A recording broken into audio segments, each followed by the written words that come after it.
efa nisy fotoana ve nanirianao hamerina indray ny fiainanao? Te hahatsapa zava-baovao na fiaingana vaovao ve ianao? Fantatrao ve fa te hanolotra izany ho anao Jesosy izao? Raha hoy ianao hoe ahoana no hatanteraka izany, dia manasanao hijanona miaraka amiko. Ka mihoatimanina no anarako miaraka aminao ao amin'ny Alasarona amin'ny ny Baiboly. Ny fiparitahan'ny areti-mandringa ny eran-tany, ireo vaovao mafana mikasika ny koronavirus, fampivondronana ny politika eran-tany, ny tsy fahaizana mitantana sy ny kolikoly, loza mandrava avy amin'ny natiora mitombo hatrany, ireo dorotaneta ny Aostralia, izany dia fampitandremana ny amin'izay mety hitranga eto an-tany. Inona ny dikan'izany rehetra izany? Inona ny hitranga amin'ny ho avy? Andeha araka amin'ilay mpitoro teny iraisam-pirenena ka mihoatimanina amin'ny fahamaliana ireo fanontaniana izay analana sarina ireo faminaniana ao amin'ny Baiboly. Nadritra ireo dia lavitra nataony maneran-tany dia nanatry maso mivantana ireo olona miatrika ady mafy teo amin'ny fiainana nisy, nefa teo anivon'izany nahitana ireo fahagagana nentin'ny fanantenana. Andao ary araka amin'ny ka mihoatimanina amin'izany fanalana sarina amin'ny faminaniana amin'ny Baiboly izany, ka anehoany amintsika ny fahatanterahan'ireo faminaniana ao amin'ny Baiboly izay miseho aingana noho ny tamin'ny lasa rehetra.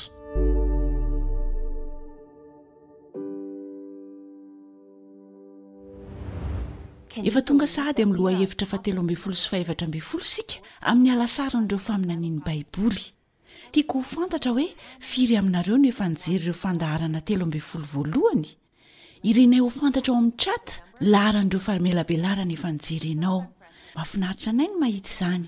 Tombontsoa lehibe ny mandany ireo fotoana ny arahana taminao. Tamin'ny lasa dia nampieta-po tokoa ny fianarana ireo faminaniana. Maro taminareo no naneho fa nampahery anareo ny fahalalana fa Andriamanitra dia manana olona izay omaniny ho an'ny andro farany. Ho avy tsy ho ela izy hamonjy antsika, hitondra antsika hody any an-danitra mandrakizay. Raha tsy tafahoany intsony sika eto amin'ity tany ity dia manantena hitanao amin'ilay tanàna masina misy lalam-bolamena. Raha misy programa tsy tratranao dia tsy dio ny awr.org/bible. Ahitanao ireo fandaharana rehetra voatahiry. Mifampiankina mantsy ireo loha hevitra ireo dia manasanao hijery azy ireo manaraka ny filaharany. Ary tadidio fa misy namana mpiara-miasa an-tsitrapo mampianatra Baiboly hanampy anao amin'ireo fanontaniana manitikitika anao. Tsindrio fotsiny ny roy hifandraisana aminay. Afaka misoratra anarana amin'ny fianarana Baiboly ianao miaraka amin'ny olona tapitrisa mitombo ara-panahy noho ireo leson'ireo. Tsindrio ny roy dia ho tafiditra maimaimpona. Anio dia hijery momba ny fiainana vaovao sika. Fiaingana vaovao izay misy noho ny amin'ny Jesosy. Talanjo nara ny asa voalohany tato amin'ny radio adventista maneran-tany, nahita masom-ponina tamin'ny tanàna roa, nandeha tongotra 7 kilometatra tanaty ala, eo naminay teo amin'ny rian-drano mba ho atao batisa. Toe-javatra fatratra loatra izany. Nianatra Baiboly tamin'ny alalan'ny radio izy ireo, ary naniry fiainan-baovao tao amin'ny Jesosy. Ahoana moa izany fiaingana vaovao izany? Hivavaka sika mialohan'ny hidirana amin'ny loha hevitra anio. Rainay any an-danitra, misaotra noho ny nanomezanao anay ny teninao, mba hanazava aminay ny fanirianao anay sy izahay angatahanay aminao.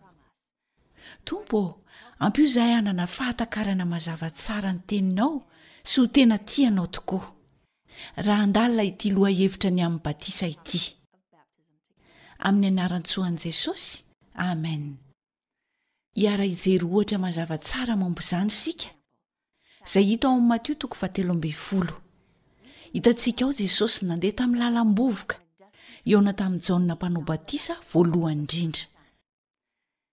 Zavatra tsy mbola fahita no nitranga.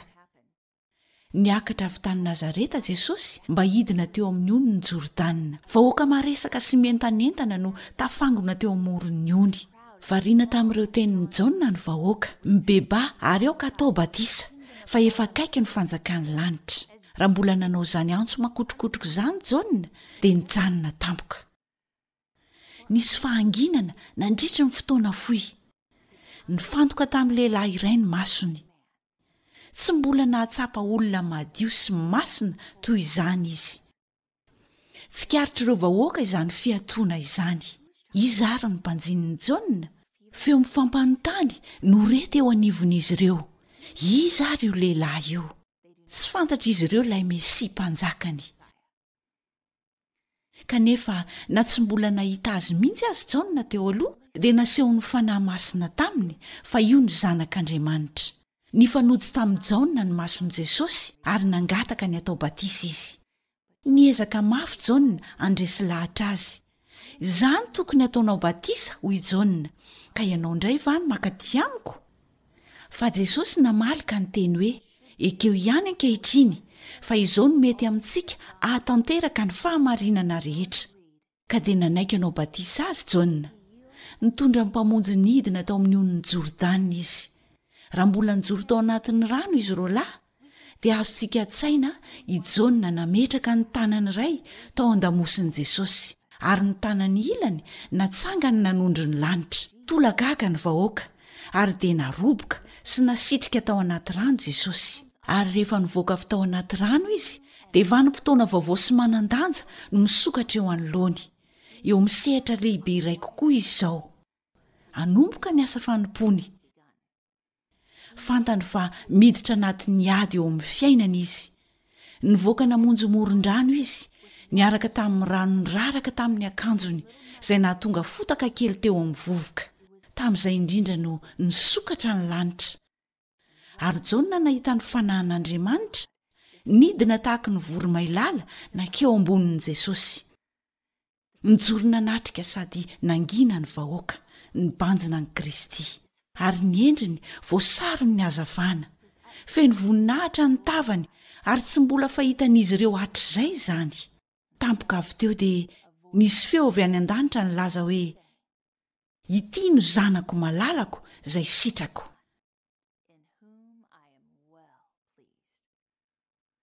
Ao amin'ny Jaona toko voalohany no ahitantsika fa tohana tokoa ny fony Jaona mpanao batisa niaraka tamin'ny tanany tsotra nanondro an' Jesosy. Indro ilay iray izay tadiavintsika dia eo anivontsika. Indro ny zanak'ondrin'Andriamanitra izay manaisotra ny fahotana izao tontolo izao. Eny, tsy ho vitako na ho vitanao mihitsy. Ny ahatakatra na hankasitraka feno ny voka ny mahery vaika izay nentiny izany fanambarana izany. Nandritry ny arivo-taona mahery dia niandry ny mpanavitra azy foana ny olombelona. Ny zanak'Israely dia niaina teo ambanin'ny herim-pamoretan'ny Roma, hany ka naniry fatratra ny Mesia izy ireo. Tampoka teo, lay faniriana efa-taonany maro, lay fanantenan'ny firenena rehetra, no indro mijoro eo afovoan'izy ireo. Ny batisa dia ampahany lehibe eo amin'ny fiainana kristianina. Tsy natao ohatra ho antsika fotsiny ihany ny fanaovana batisa an' Jesosy, fa ho fampirisihana ny olony mba ho atao batisa tahaka azy. Ny batisa dia mariky ny fahavononantsika anaiky ny filazantsara an' Jesosy. Izany dia fanehoana ampahabe-maso ny fanapahan-kevitra atao an-tsitrapo. Ho hitantsika fa ny batisa dia fihetsika misy heviny, voarakitra mazava tsara ao anaty Baiboly. Maro ireo olona tratry ny fiheveran-diso ny amin'ny dikan'izy io, ary very-hevitra momba izany na dia tena ilaina ho amin'ny famonjena azy izany. Inona ary no antony ilantsika amin'ny batisa, ary inona ny dikany? Ndeha jery ireo hevi-dehibe voalaza ao amin'ny Baiboly izay mamaritra ny antony ilana ny batisa sy ny ilana ny fiomanana ho amin'izany. Azontsika tao ny maneho ny fijoroana sy ny fahatokiantsika amin'ny fanarahana ny ohatra Kristy tamin'ny batisa. Miantso antsika tsirairay izy hijoro eo mason'ny olona rehetra. Ny tenin'Andriamanitra no manome ny antony tokony hijoroantsika. Ny teny baikontsika dia hoe raha ao amin'ny Baiboly dia ekeko, raha tsy ao anaty Baiboly kosa dia laviko. Isika rehetra dia efa nanam-paniriana hanomboka fiainam-baovao ka hanadiovana ny lasa. Ny bokin'ny Apokalipsy dia mamerina imbetsaka izany fotoana fanararoatra izany. Apokalipsy toko voalohany 1:5. Ho an'izay tiantsika ka namahantsika ho afaka amin'ny fahotantsika tamin'ny rany. Milaza izany fa Jesosy no afaka manadio antsika ka hanomboantsika fiainam-baovao. Apokalipsy 3:5. Fantatro ny asanao, indro efa nasiako varavarana mivoha eo anatrehanao. Nasiany Jesosy varavarana misokatra ho amin'ny fiainam-baovao eo anoloantsika. Ny bokin'ny Apokalipsy dia maneho ilay Andriamanitra be fitiavana izay tsy manery antsika ankatoa na manery ny sitrapontsika. Fa ny bokin'ny Apokalipsy kosa dia manasa antsika hanantona azy malalaka. hoy izy amin'ny apokalipsy 2:20 ary eo ka ho avy izay mangetaeta ary izay mety aoka izy isotro maimaim-pona amin'ny ranonaina. Ny apokalipsy dia maneho an Jesosy ilay zanak'ondry nahafoy ny ainy azahoantsika hahafahana feno, miantso ny olon'Andriamanitra ahatoky azy tanteraka, miantso azy ireo izy hitandrina ampitiavana ny didiny. Manasa azy ireo Jesosy anaiky hampabe maso, aneo ny fahatokiana azy sy ny fiandaniana izy ireo aminy. Inona ary ny tokony ataontsika ankehitriny? Manoro antsika ny lalana marina ny apokalipsy. Hoy Jesosy nandidin'ny mpianany ao amin'ny Matio 7:7-20. Komandiany ianareo dia ataovy mpianatra ny firenena rehetra, manao batisa azy ho amin'ny anaran'ny Ray sy ny Zanaka ary ny fanahy masina, sady mampianatra azy hitandrina izay rehetra nandidiko anareo. Ary indro izao momba anareo mandrakariva ambara-patonga ny fahataperan'izao tontolo izao. Amen.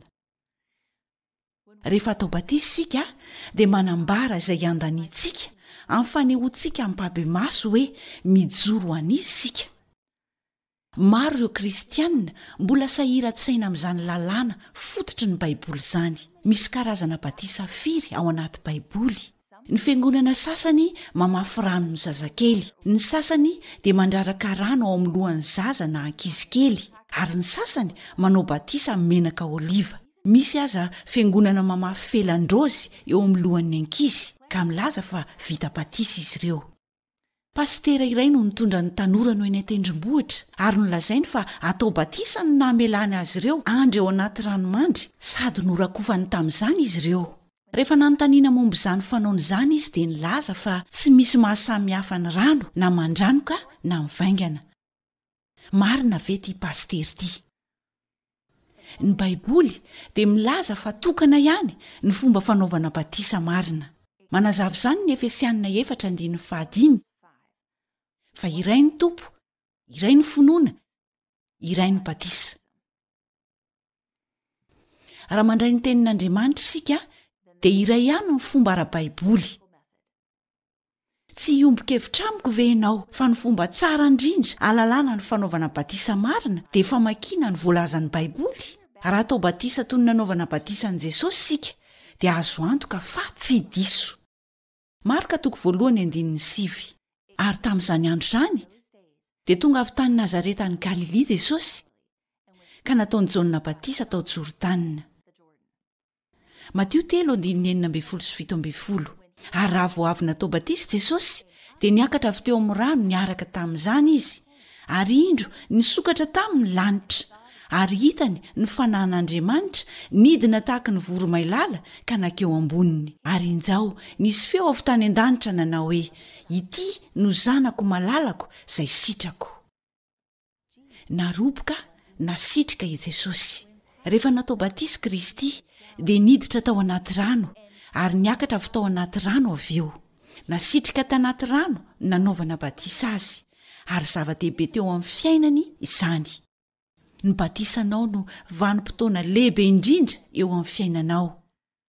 Nisy zavatra roa manokana nitranga tamin'i Jesosy tamin'ny batisany. Voalohany, ny fanahy masina nidina tao aminy nanome azy hery tsy takatry ny sain'olombelona na ahafahany niatrika ny fakapanahin'ny Satana.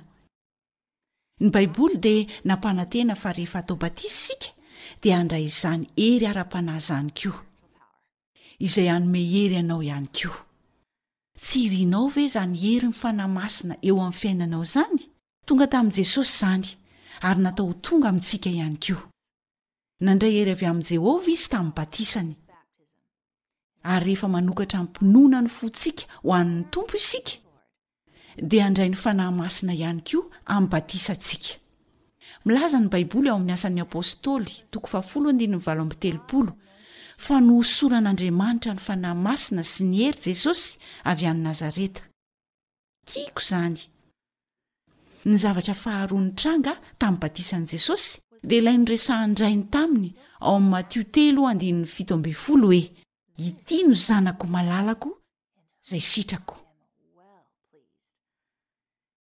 Isaky ny misy zanak'Andriamanitra mamaly ny antson'i Kristy ary atao batisa ka mijoro ampahabe maso azy dia mifaly ny lanitra manontolo.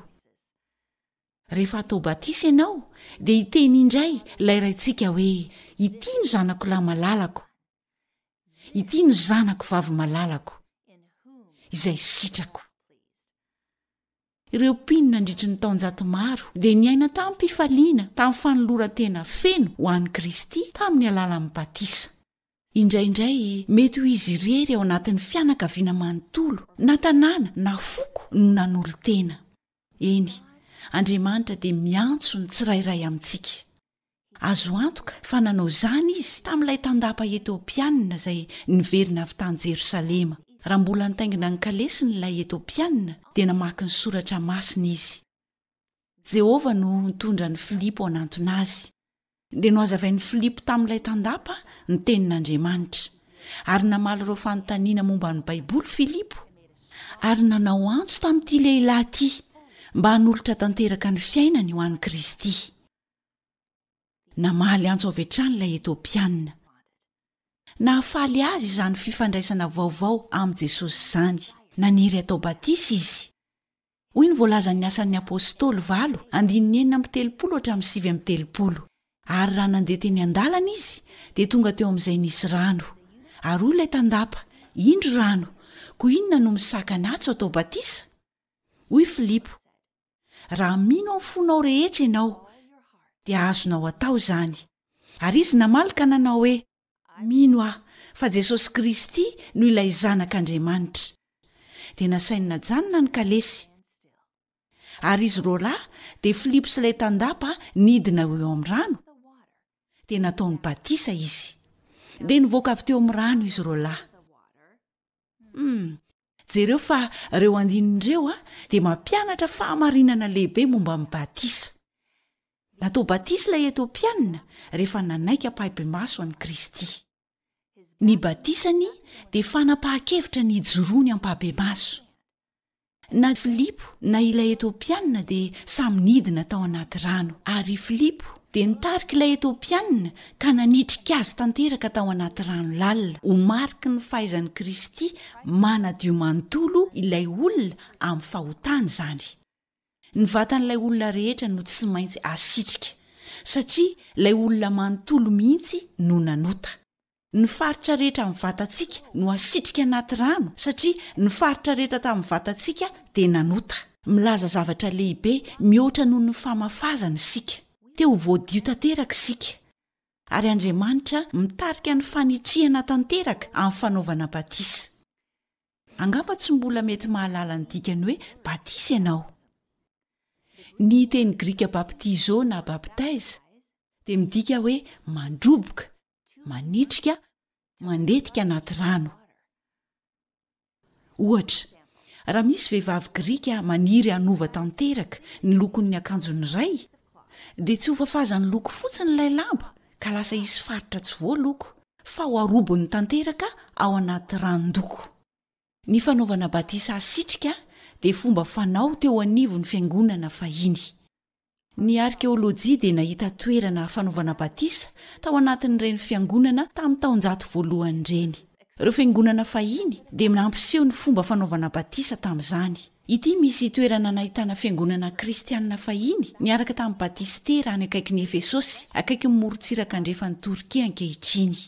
Miendrika pisina ny firafitrany araka ny filazan'ireo arkeolôgy sy ny mpahay tantara izay mampiseho ny zava-misy tamin'izany andro izany. Ary olon-dehibe ihany natao batisa asitrika. Anisan'ny fiangonana kristianina voalohany tany Filipi izy ity. Tamin'ny sisa tavelan'ilay fiangonana no nahitana batistera tamin'ny andron'ireo kristianina ny testameta vaovao nanaovana batisa asitrika an'ireo mpino. Saint John of Lateran, ny fiangonana faharoa lehibe sy malaza indrindra any Roma, manakaiky ny katedraly Saint-Pierre. Raha mandeha mamaky ilay lalan-tsara kely eo ambadiky ny fiangonana ianao dia ahita zavatra tena miavaka tokoa. Batistera tsara tarehy mampiseho mazava fa ny katolika romanina dia nampiatra ny batisa asitrika. Ary mbola nanohy io fomba fanao io izy ireo hatramin'ny taonjato 13. Ny fisian'ny batistera tamin'ireny fiangonana taloha reny no mampiseho fa napiatra ny batisa sitrika tao amin'ny baiboly anjato taona maro izy ireny. Eto indray sika dia mahita ny tilikambo mipiza mitongilana. Fantatrao angambo ity tilikambo misy lakolosy ity izay anisan'ny malaza eran-tany no ireo zorony izay ankinany, saingy mety tsy mahazatra anao kosa ilay batistera hita ao ambadik'ilay tilikambo izay nanaovan'ireo katolika romanina batisa asitrika nandritry ny taonjato maro. Ny iray amin'ireo batistera miavaka indrindra eran-tany dia izay hita tao Kapadokia, tanàna fialofana lalina tanaty Zoy any atsimo atsinanan'ny Torkia. Tao no nahitan'ireo kristianina fialofana tamin'ireo mpampahory azy tamin'ny vanim-potoanany elanelany na koa vanim-potoanany aizina. Andeha isika ho ato amin'ity vatolampy voasikotra misy tanàna fialokalofana miafin'ity izay toerana fivavahana. Hitantsika ny vato voasikotra mendrika batistera, toerana nanaovana batisa asitrika ireo kristianina mahatoky. Ny batisa asitrika no nataon'ireo fiangonana tamin'ny andro ny testameta vaovao. Jesosy dia natao batisa asitrika. Ny mpianatra fiangonana voalohany, ireo mpino nandritry ny taonjato maro dia nanaraka ny fanaon'ny baiboly avokoa. Tsy niova izany raha tsy tamin'ny konsilon'ny Ravena tamin'ny taona 173 taorianan'i Kristy izay nanapahana fa ny famafazana sy fandrarahana no atao solon'ny batisa asitrika. Ny famafazana no nampitoviana tamin'ny fanitriana nandritry ny fanaovam-batisa. Nampidiry ny fiangonana ho fomba mety kokoa ny famafazana. Vokany dia maro ny olona tsy nentina atao batisa raha tsy efa akaiky ho faty rehefa lasa sarotra tamin'izy ireo no asitrika amin'ny batisa. Tsy kelikely teny nandritry ny taona maro dia lasa niekena hitovy tamin'ny batisa asitrika ny famafazana. Nandritry ny fiarahantsika nianatra teto dia nahita fomba fanao maro sika niditra tsy kelikely tao amin'ny fiangonana kristianina izay tsy mifototra velively tamin'ny soratra masina. Ohatra, fivavahana amin'ny andro alahady, ny foto-kevitry ny fanahy tsy mety maty, ary izao indray dia ny famafazana. Miantso antsika hiverina amin'ny baiboly Jehova amin'ny fomba fanaovana batisa raha baiboly marina. Inona moa ny dikan'ny batisa ny baiboly? Romanina 9, 3 sy 4. Tsy fantatrareo va fa na iza na iza isika no efa natao batisa ho an'i Kristy Jesosy dia natao batisa ho amin'ny fahafatesany? Ko niarana levina tamin'ny batisa ho amin'ny fahafatesana isika mba ho tahaka ny nananganana ny Kristy tamin'ny maty tamin'ny voninahitry ny Ray. No andehanantsika kosa amin'ny fiainam-baovao. Rehefa miditra ao anaty rano ianao dia milaza hoe, Tompo, manaiky ny nahafatesana ho aty eo amin'ny hazo fijaliana. Midika izany fa tiako alevina amin'ny fomba fiainako taloha ary te hanana fiainam-baovao ao amin'ny Kristy aho. Eny, ny batisa dia maneho fahafatesan'ny fiainana taloha feno ota. Misy zavatra nataonao ve herintaona lasa izay, na 5 taona lasa, 10 taona lasa, izay mbola manenjika ny eritreritra ao anio? Misy zavatra mampiady sainanao ka mahatonga anao tsy hahita tory amin'ny alina? Rehefa miditra amin'ny ranon'ny batisa ianao, dia maty avokoa ireo fahotanao rehetra tamin'ny lasa. Afaka ny elokao sy ny fanamelohana anao. Voafafa madio ireo lasanao taloha. Tsy hoe misy hery majika akory ny fanaovam-batisa, tsy hoe misy fanahy akory ny rano, fa famantarana izany ary tena manandanja. Mba hiainana feno ao amin'ny Kristy dia tsy maintsy maty aloha ny fiainantsika taloha. Nandritra ireo dioko naizanaiza eran-tany, ninonninona kolotsaina dia hitako mitovy ny hahafaliana misorotra amin'ny endrik'ireo izay voavita batisa. Nahita maso ireny fotoana sarobidy ireny aho rehefa misy olona vita batisa miakatra avy ao anaty rano. Feno faliana ny mason'izy ireo, neken'Andriamanitra ary feno fiadanam-po. Azonao atao ny mahita fa tena tsapan'izy ireo fa voadio izy, ary ny fiainany dia velo ny fientanam-po vaovao.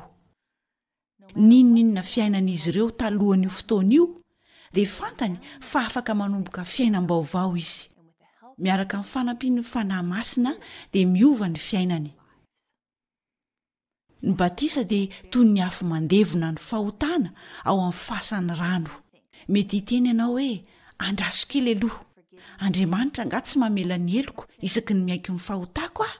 eny ataony zany hoy ny voalaza ao amin'ny jaona voalohany toko voalohany diny fasivy raha miaiky ny fahotantsika isika dia mahatoky sy marina izy ka mamela ny fahotantsika sy manadio antsika ho afaka amin'ny tsy fahamarinana rehetra rehefa midina ao anaty rano atao batisa ianao dia miteny amin'ny Andriamanitra hoe Andriamanitra atolotra anao ny tenako ireo ota tadidiko rehetra sy ireo ota tsy tsaroko koa satria mety misy tsy tsaroantsika eny ireo ota rehetra vitantsika dia voavela tompo feno fankasitrahana fa rehefa miakatra avy ao anaty rano dia olom-baovao miaraka amin'ny vatana vaovao hanomboka fiainam-baovao za dia manana fanandramana maro tsy mampino nandritry ny fiainako ao ireo heverin'izao tontolo izao zava-bita tsara indrindra eo amin'ny fiainana tiako ny ilaza aminao fa tsinotsinony zany raha hoarina amin'ireo olona izay manolo tena ho an'i Jesosy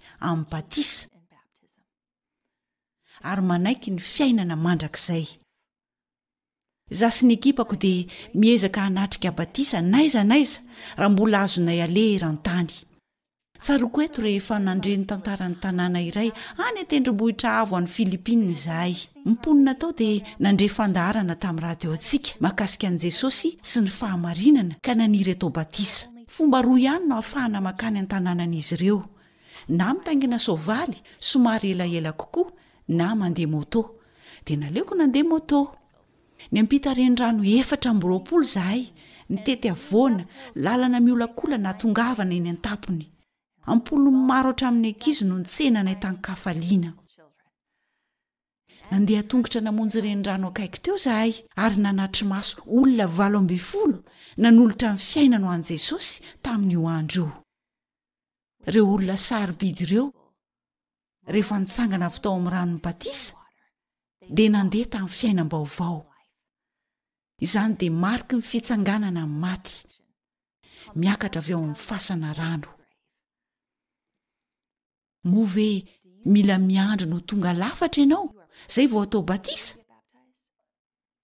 tsia ny batisa dia tsy midika hoe tsy misy tsiny ianao fa ny dikany dia izao nanolo teny ianao raha misalasalanao atao batisa ianao satria mieritreritra fa mila miandro no tonga lafatra aloha dia tsy hanolo tena velively ianao izany mihitsy ianao ny batisa dia fanehoana fanoloran-tena ho an'ny tompo fanapahan-kevitra anaraka ny diany tsy fiafaran'ny fiainana kristianina akory ny batisa fa vao fanomboany amin'ny fahatsapana hahafahana sy fiainam-baovao dia hiteny ianao hoe Andriamanitra anao tario ary ampiasao ny batisa dia manome herim-panahy vaovao eo amin'ny fiainantsika ary namako ho jerentsika izay zavatra miseho rehefa atao batisa sika ho hitantsika fa voavela ny fahotana rehetra asan'ny apôstôly toko 2:7 ary Petera taminy mibeba ary aoka samy atao batisa amin'ny anaran'i Jesosy Kristy ianareo rehetra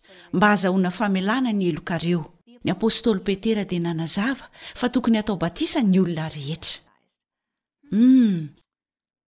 andraso kely dia ahoana ny amin'ilay jiolahy teo amin'ny hazo fijaliana tsy natao batisa mihitsy izy taorian'ny resaka amin'ny fanaovany tamin'i Jesosy dia nampanantena ilay jiolahy ny mpamonjy fa hahatsiaro azy hamonjy azy ho amin'ny fanjakan'Andriamanitra tsy nanana fahafahana ho atao batisa ilay jiolahy tamin'io fotoana io fa nanolotra ny fiainany ho an'i Kristy kosa na dia niantona teo amin'ny hazo fijaliana aza fantatra Jesosy fa natao batisa izy raha afaka nanao zany fantatsika fa Jesosy dia tsy nanota velively ary tsy nila atao batisa akory saingy nataony zany mba ho ohatra ho antsika ny batisan'i Kristy dia natao koa ho an'izay rehetra toy ity jiolahy teo amin'ny hazo fijaliana ity izay tsy afaka natao batisa toy ireo olona any am-ponja mandra-pahafatiny na ireo eo ampandrin'ny hopitaly tiako ny voalaza amin'ny baiboly fa ny batisa dia ho an'ny olona rehetra izay fa nasarobidy eto an-tany fa tsy natao any olombitsy amin'ny alalan'ny batisa dia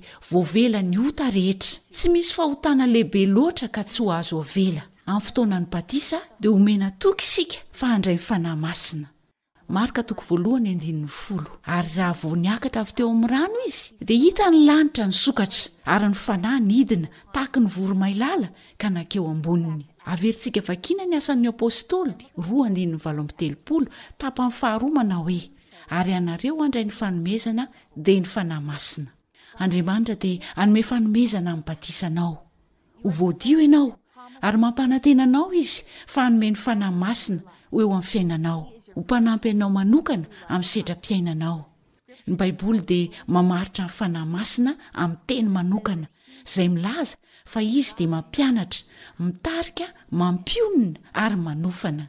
Ny fanomezana dia ny fanahy masina izay omen'Andriamanitra hanome hery ny kristianina mahatoky, hahafahana manao ny sitrapony.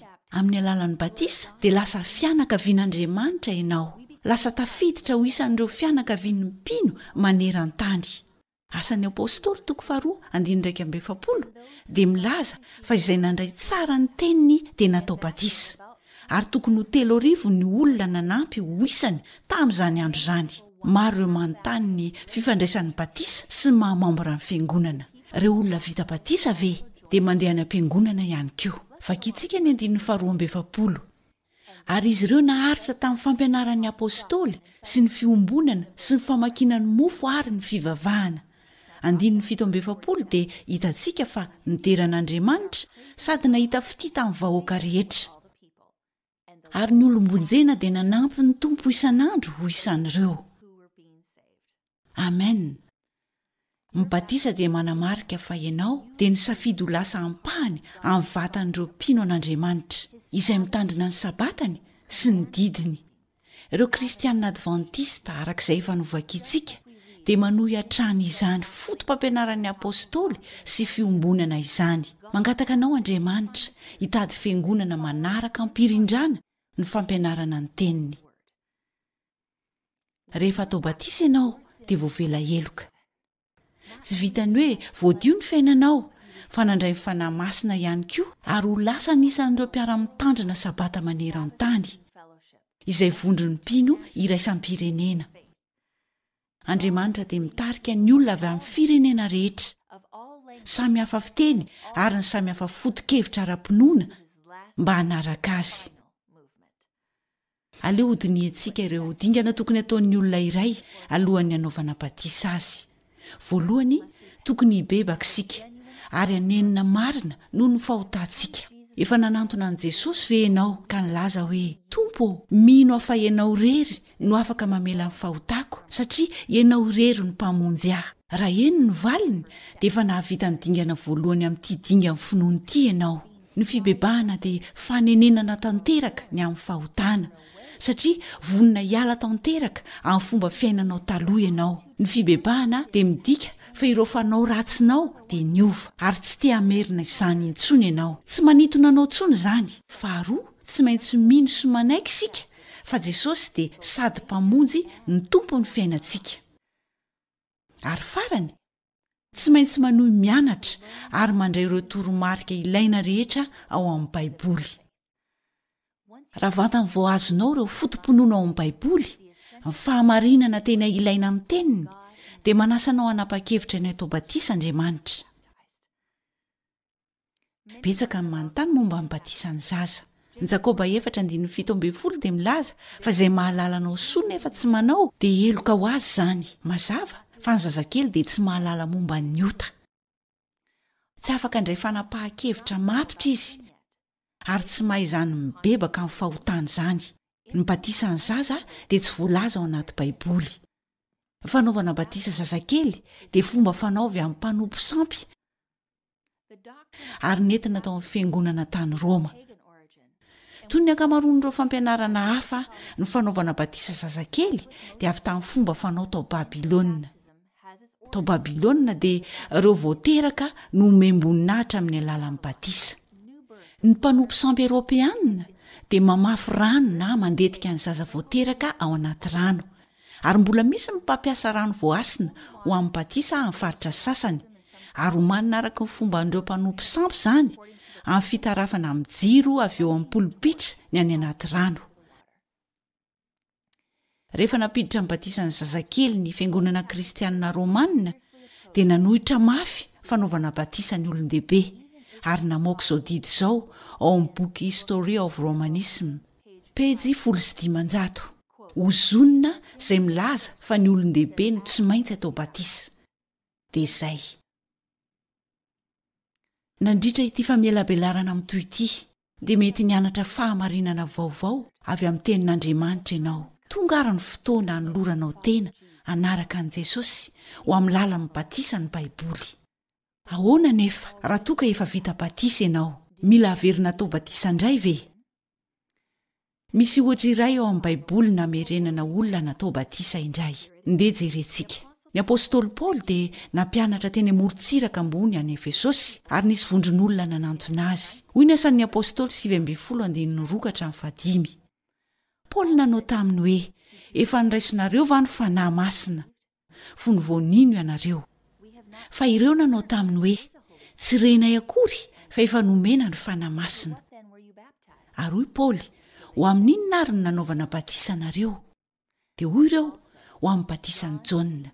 Fa hoy Paoly, Jaona nanao batisan'ny fibebahana ka nilaza tamin'ny olona hino izay ho avy manaraka dia Jesosy. Ary raha nahare izany izy dia natao batisa ho amin'ny anaran'i Jesosy Tompo. Nanazava tsara tamin'ireo Paoly fa na dia efa nisy natao batisa nasitrika azy izy ireo teo aloha, dia mbola naverin'ny Paoly natao batisa nasitrika indray. Naniry andeha tamin'ny fahazavan'ny tenin'Andriamanitra izy ireo. Izany no antony roa ahafahana manao batisa indray. Ny olona iray dia mety haniry atao batisa indray na dia efa vita batisa aza teo aloha satria niala tamin'ny fanarahana an'i Kristy. Nandao lavitra an'Andriamanitra nefa kehitriny dia maniry hiverina amin'indray. Tsy haverina atao batisa isaky ny avy manota akory isika satria raha izany dia betsaka ny andaniny fotoanany amin'ny toerana fanaovam-batisa. Raha ninino natao anefa ny hitody damosina an'i Kristy dia ny batisa asitrika no tandidy ho fahafatesana tamin'ny fomba fiainana taloha sy fitsanganana ho amin'ny lalam-baovao. Manohina ny fonao ve Andriamanitra anio? Angamba mety efa diso lalana nandritry ny taona maro ianao, mety niemotra na niataka tanteraka. Tsy maninona fa vonina ny andray anao indray Jesosy. Misokatra malalaka ny sandriny. Rehefa mijery manodidina antsika isika dia mahita famantarana maro fa miaratsy izao tontolo izao. Jesosy dia manomana ny olony ho amin'ny fiverenany tsy ho ela. Izao no fotoana tokony handraisanao fanapahan-kevitra matotra hiverenana feno amin'Andriamanitra ary ao ka atao batisa indray. Mety misy olona maniry atao batisa indray na dia efa kristianina mafana fo aza satria nahita ny momba amin'ny batisa marina ao amin'ny tenin'Andriamanitra ary maniry ho isan'ireo olona mitandrina ny didiny. Misy koa ireo kristianina tena tian'i Jesosy amin'ny fony manontolo ka rehefa mandinika amin'ny Baiboly ary mianatra ny fahamarinana tahaka ireo mpianatra Jaona dia te hiaina amin'ireo fahamarinana vaovao ankoatr'izay efa ninony. Ianao koa dia mety maniry atao batisa indray. Raha izay ny fanirianao dia efa misy talohanao voalazan'ny Baiboly naverina natao batisa indray. Raha toa ka kristianina ianao, ny fanekenao atao batisa ara-Baiboly dia tsy midika fa nolavinao ny fanandramana kristianina tsara efa nanananao. Rehefa miverina natao batisa indray ny mpianatra Jaona dia tsy nariany akory ireo fahamarinana efa niarahany tamin'Andriamanitra. Inona ny mahazava-dehibe ny batisa? Nitady an'i Jesosy tamin'ny alina Nikodemosy. Fantaro ary fa tena zava-dehibe ny batisa izay voalaza ao amin'ny Jaona 4:5. Jesosy namaly hoe lazaiko aminao marina dia marina tokoa, raha misy olona tsy ateraky ny rano sy ny fanahy dia tsy mahazo miditra amin'ny fanjakan'Andriamanitra izy. Jesosy no nilaza fa ny batisan'ny rano dia ilaina amin'ny famonjena. Ny azo fijalian'i Jesosy izay sarobidy sy manan-danja tokoa dia voaresaka imbalo amby 20 ao amin'ny testamenta vaovao. Fa ny batisa kosa dia miverina 100 mahery. Tsisy tokony hevitra azy io ho tsy dia ilaina. Ny fivoam-po eo amin'ny olona iray dia fiovana lalipaka sy lehibe. Fantatra Jesosy ny filan'ny olombelona. Fantany fa mila teboka hanombohana indray sika. Ary zava-dehibe izany daty izany mba hatserovantsika izany foana tahaka ny fotoanan'ny fampakaram-bady izay manamarika fanombohana fiainam-baovao miaraka amin'ny vadintsika. Mivoady sy manolo tena mpitiavana imasom-bahoaka sika. Hoy ny Baiboly ao amin'ny Marka 9:19. izay mino sy atao batisa no vonjena. Ny baiboly no mpitaridalana azo antoka indrindra, ary amin'ny alalany no ahafahantsika manaraka ny diatongotry Jesosy mpamonjy antsika. Tsy ampy ny mino ny filazantsara fotsiny, tsy maintsy iainana izany. Korinthiana 2:9-2. Indro ankehitriny ny andro fankasitrahana, indro ankehitriny no andro famonjena. Ry namako, tsy mila miandry akory ianao. Izao no andro fanomboka sy fanoloranao tena ho an'i Jesosy ao am-ponao. Hoy ny asan'ny apôstôly 2:4-40. Ary ankehitriny inona no mampijanona anao? Mitsangana, miantsoa ny anarany, ary eo ka atao batisa ianao ka ho sasana ho afaka amin'ny fahotanao. Lanitra manontolo dia miandry ianao handray fanapahan-kevitra hijoro ho an'i Jesosy. Amin'ny alalan'ny batisa dia tafaray amin'ny Kristy ianao. Ny Galatiana 3:7 dia milaza fa na iza ianareo natao batisa ho an'i Kristy dia nitafy an'i Kristy. Ny batisa dia ilain'ny kristianina tahaka ny mariazy amin'ny fanambadiana. Ireo lanonana roa ireo dia samy mifototra amin'ny fitiavana lalina sy ny fahatakarana feno raha tiana izevina izany. Ny fandavana amin'ny batisa dia fandavana amin'ny firaisana amin'ny Kristy. Ny batisa dia fanambarana pahabe maso ny fifandraisantsika amin'ny Jesosy. Hoy ny Korinthiana 2:5-7. Raha misy olona ao amin'ny Kristy dia olom-baovao izy. Efa lasa ny zavatra taloha, indreo efa tonga vaovao ireo. Te ho tonga vaovao ve ianao? Misintona anao ho any amin'i Jesosy ve ny fonao anio? Irinao ve ny hametraka azy ho voalohany eo amin'ny fiainanao? Tianao ve ny hiteny hoe eny Tompo, te hanapa-kevitra ho anao aho. Te hanaraka ny dianao rehetra ary ho atao batisa tahaka anao. Ry namana, inona no mbola mihazona anao? Matahotra anao izany fanoloran-teny izany ve ianao? Matahotra ny vokatra izany fanapahan-kevitra izany ve? Mieritreritra ve ianao fa avo loatra ny vidin'izany fanapahan-kevitra izany? Ka ho lafo loatra ny tambiny? Te hizara tantara iray aminao aho, izay nalaina sarimihetsika teo amoron'ny DMZ, anelanelan'ny Korea Atsimo sy Avaratra. Ahitana renirano eo amin'ny sisiny Korea Avaratra sy Chine. Ireo olona avy ao Korea Avaratra no manandrana milomano amin'io renirano io handositra ho an'ny Chine. Manana fitsipika 3 entitra i Korea Avaratra. Raha misy olona mandositra indray mandeha ka tratra, dia averina izy ireny ary gadraina. Raha tratra fanindroany dia voasazy mafy. Ary raha tratra fanitelony kosa dia vonoina ho faty. Nisy tovovavy iray antsoina hoe Kim, naniry mafy ny fahafahana ary te hitsoaka any Mongolia mba hahafahany manohy ny lalany makany Korea Atsimo. Ny faniriany dia andeha hitady vola mba alefa ho an'ny fianakaviany. Tsy mbola kristiana ny Kim fony izy nandositra ary mbola tsy nahalala an'Andriamanitra. Tamin'ny voalohany dia tratra izy ka nalefa ny verina sy ny gadraina. Norahonana tsy hamerina izany tsony izy, raha tsy izany dia ho ratsy kokoa ny anjo azy. Moa ve ahasakana ny Kim izany ho ianao? Tsia. Nanandrana fanindroany indray izy, nandeha tao anaty aizina. Saingy nisy nitondra jiro ny sambotra azy ary dia voasazy mafy tokoa izy. Nampitandrina azy mafy izy ireo hoe, Kim, raha mbola mamerina an'izao ianao dia ho vonoina. Aza manandrana mandositra intsony. Nefa niriany Kim mihoatra noho ny zavadrehetra ny fahafahany, ka na dia niankina manaina aza ny fanitelony, dia nilomano tamin'ilay renirano indray izy tamin'ny sasakalina. Tamin'ity indray mitoraka ity dia tafita soa teny amin'ny sisin-tanin'ny sinoa Kim, ary nisy fianakaviana sinoa tsara fanahy nanafina azy tao an-tranon'izy ireo. Nandritry ny volana maro ny janonany tao amin'ireo olona nafinaritra ireo dia nahita radio izy, ary teo am-pandefasana ny radio no nandrenesan'ny fiteny koreana nahazatra azy. Mialohan'ny amaranako ity fiaraha-mianatra ity anio dia te hizara aminao ny horonan-tsary fohy nataon'ny AWR mitantara ny fomba nandosirany Kim izay hahatsapanao ny safidy nandalovany ity vehivavy ity noho ny fitiavany an'i Jesosy.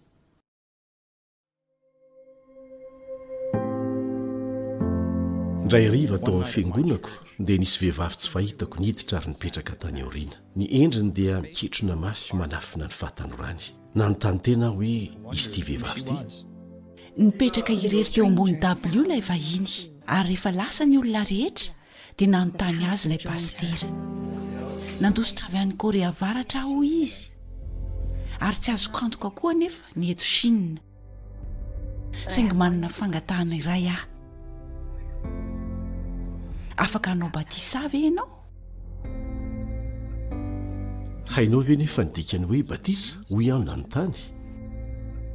Eny, ny valo matotra nomeny. Nianatra momba an'i Jesosy tamin'ny alalan'ny radio aho. Raha mbola teo am-pihaifenana ity vehivavy ity dia niaino radio. Nikaroka fandaharana ianona izy ary niato avy hatrany rehefa nandre fiteny koreanina izay nahazatra azy. Ilay feon'ny fanantenana tamin'ny alalan'ny radio adventista iraisan'ny pirenena. Nitahotra sy ny fahatserovany ho irery dia nivadika aingana ho lasa herim-po sy fanantenana raha teo am-pianarana ilay iray izay nandao ny zavatra rehetra ary maty hamonjy azy izy. Teraka tao am-pony ny faniriana ny ody indray mba hizara izay ny anarany amin'ireo fianakaviany sy ireo namany any Korea Avaratra. Niara-nianatra momba ny baiboly nandritry ny herinandro zahay ary noraisiny avokoa ireo teny rehetra. Tsapa tokoa ny fanatrehany fanahy masina tao anatin'ilay efitrano. Taorian'ny herinandro ny anarana dia nisy batisany miafina natao. Nakatona avokoa ny varavarambe sy ny varavarakely. Ny hira mora ny olona rehetra mba tsy hisy andre, ary tao anaty koveta be nanaovana batisa ity vehivavy avy any Korea Avaratra ity. Niaraka tamin'ny ranomasom-pifaliana nameny ny tavany no nanehoany ny fijoroany tamin'Andriamanitra irery any. Taorian'ny batisany dia nilaza ny faniriany anana hahafahana sy fahaizana mianatra baiboly any amin'ny Université Adventiste any Korea Atsimo izy. Tamin'io alin'io ihany dia nandeha tongotra izy.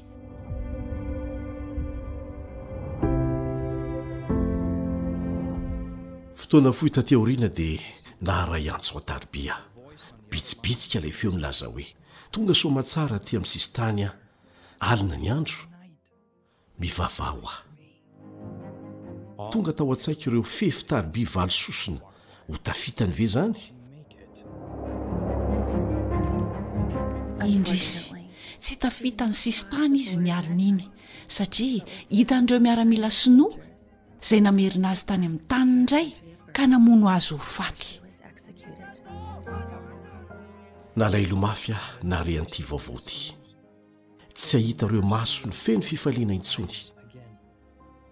Tsaroko ny teny nolazainy tamiko hoe na dia ho voasambotra aza dia ho faty miaraka amin'ny fanantenan'ny famonjena. Nitady fahafahany Kim izay tsy tsapan'ireo miaramila ny Korea Avaratra kanefa hitany. Dia fahafahana marina ao amin'i Jesosy Kristy ary tsy misy afaka manaisitro izany aminy.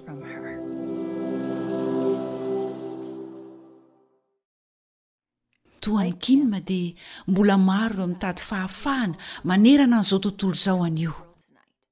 Ry namako, isan'izany ve ianao? Tia hanolotra ny fonao an'i Jesosy ve ianao? Ary hitaky aminy ho mpamonjy anao manokana? N'inon'inona ho vidin'izany? Mieritreritra ny atao batisa ve ianao? Moa ve manetsika ny fonao ny fanahy masina ankehitriny? Mety anontany ianao hoe tokony ataoko ve izao? Dia ahoana raha toka? Andriamanitra dia mamaly hoe eny, hiaraka aminao amin'ny dingana rehetra ataonao izy. Irinao ve ny teny hoe eny Jesosy, maniry hijoro anao eo masony rehetra. Te ho isan'ireo antapitrisany manerana an'izao tontolo izao aho. Izao ny fotoana tokony handraisanao fanapahan-kevitra ry namako.